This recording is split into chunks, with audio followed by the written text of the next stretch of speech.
はい、こんにちは。ラッドミュージックスクール学長の瀬戸です。今日はですね、ジャズアドリブをやっている方々ですね、特に初級者から中級者ぐらいかなの方々に対する動画です。でね、そんな難しいトピックじゃないのでね、とても簡単な内容なんでね、最後までぜひ見ていってください。じゃあね、まず早速ね、見ていきましょう。はい、じゃあまずね、この写真見てください。はい。ね、ジャズアドリブね、やってる人だったらね、もちろん見慣れてるとは思うんですけれども、こうコード進行がね、こう並んでる中でね、このコードが書いてあって、こうね、斜線が引いているやつですね。ピッピッピッピッと。で、これも皆さんご存知だと思います。ね、このピッピッピッピッってね、指令があったらもちろんそこでね、アドリブをしてくださいっていう風なね、指令の、譜面ですと。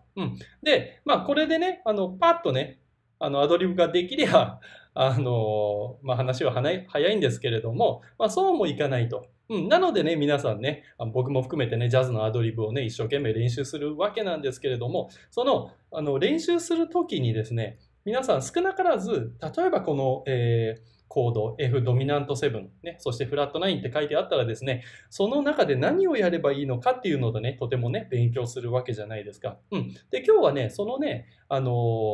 じゃあ勉強の仕方の一つ、譜面をどうやって書くか、音符をどうやって書くかっていうのをね、簡単に考えたいと思うんですよ。じゃあね、次の写真を見てください。はい。でね、多くの人がね、こう、じゃあ F7 ね、F ドミナント7フラット9ってあったら、こんな風にね、ファ、ラ、ド、ミのフラット、そしてね、ソのフラット、ね、このコードトーンを全部こんな風に書き出してですね、アドリブの練習をするっていうのが、もうおそらく一番一般的なんですよね。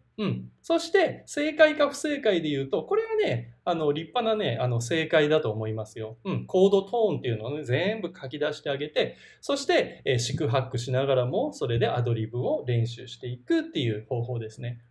正解なんですけれども、じゃあ次の写真を見てみましょう。はい。で、さっきと同じですね。ファ、ラ、ド、ミのフラット、ソのフラット。なんだけども、これね、2オクターブに分けて書いてます。コードは一緒なんですよ。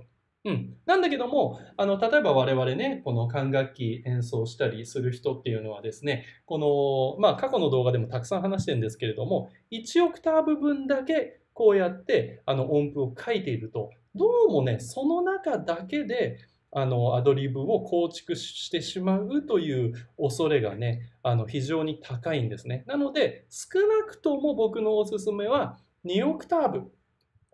こうやって書き出してあげるとですね、少なくともいろんなオクターブ、いろんな音域でアドリブのね、を取ることができる。そういうマインドセットになるっていうことでですね、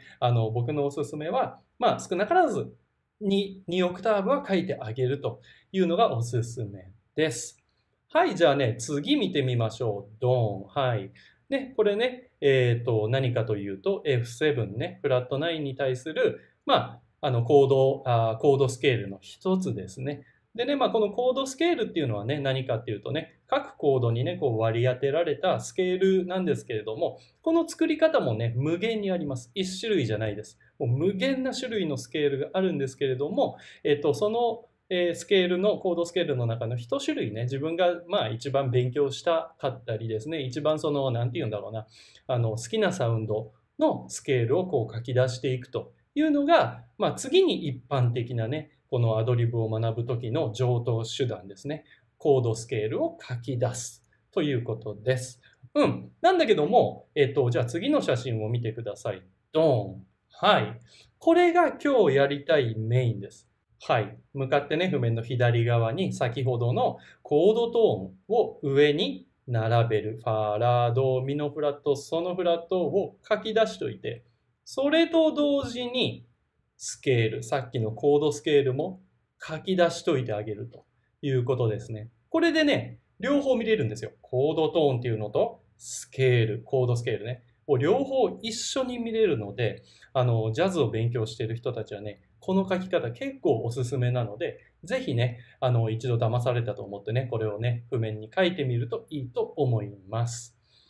はい。じゃあね、次のね、譜面見てみましょう。はい。これね、F7、フラット9ね。さっきの続きですね。なんて言うんだろうな。このスケールもね、本当に、いろんなオクターブ、いろんな音域のスケールがあるので、理想値としては、理想論としては、こうやってたくさん書き出してあげるのが、最も有効的なんですけれども、これをたくさん譜面に書いておくスペースがおそらくないんですよね。譜面そんな大きいわけじゃないので。なので、これはね、あくまでもね、理想論です。で、スケールってね、この下から上まで、じゃあ例えば、下の F からね、行けるところまでね、だいたい自分が行ける限界まで、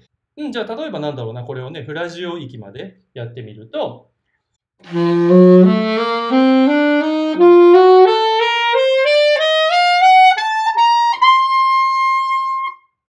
ここまでね、今、ハイ C まで行ったんですけれども、練習するときはね、自分が行ける限界までなるべく行ってあげるといいですよね。スケール練習としてはね。はい。はい、じゃあ最終的にね、この写真を見てみましょう。ドーン。ね、元に戻りました。ね、斜線ですね。本来、もう音符は何も書かずにですね、その音符を全部頭の中に叩き込んでおくと。全部暗記しとくと。で、いろんな種類のコードスケールも頭の中に瞬時に描けるようにしとくのが、もうね、一番ね、手っ取り早いんですよ。しかしながらね、ここまでたどり着くのにはね、相当の年月が必要だと思うんですね。ね、コードトーンを全部覚えるぐらいだったらね、そんなに難しくはないんですけれども、コードスケールを瞬時にその場で考えて、今回はこのコードスケールにしよう。いや、今回はこのコードスケールにしようっていうふうにね、頭の中に描きつつこうやってアドリブをしていくっていうのはね、極めてね、難しいことっていうのはね、僕も理解してます。なんですけれども、練習ね、毎日毎日コツコツね、やってればね、少しずつ少しずつそれをね、頭の中にヒュッと描けるようになってくるのでね、もう日々練習ね、これが一番重要だと、やっぱりね、思います。で、過去に一番多い質問はですね、コードトーン、ね、この4つの音、5つの音はわかるんですけれど、それを使って何をやったらいいかがわからないという人がすっごい多いんですね。その部分もね、理解をします。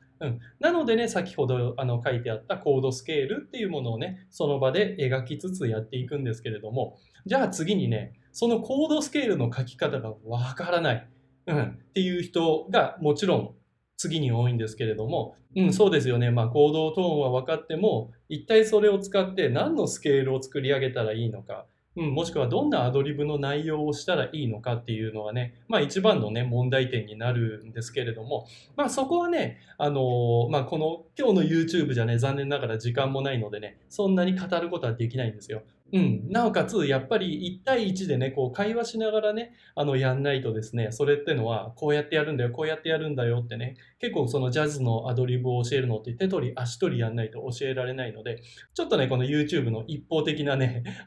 動画ではね、なかなかね、ちょっと伝えるのが難しいんですよね。断片的にね、この YouTube でこう一方通行で、こう、重要なところをピックアップして語ることはできるんですけれども、やっぱりね、ジャズアドリブってね、0から始まって、0、1、2、3、4、5、6、7ってね、おそらく100万個ぐらいね、やることがあると思うんですけれども、それをね、YouTube でやってたらね、100年ぐらいかかっちゃうのでね、ちょっと難しいんですよね。でもね、僕が思うのは、このコードスケールの作り方、いくつかのパターンがあるんですけれども、それぐらいだったらね、なんとか工夫してやれば YouTube でね、伝えられないこともないかなと思うのでね、今後もね、ちょっとこのコードスケールについてですね、徐々に徐々に語っていきたいと思いますので、興味ある人はね、気長にお待ちください。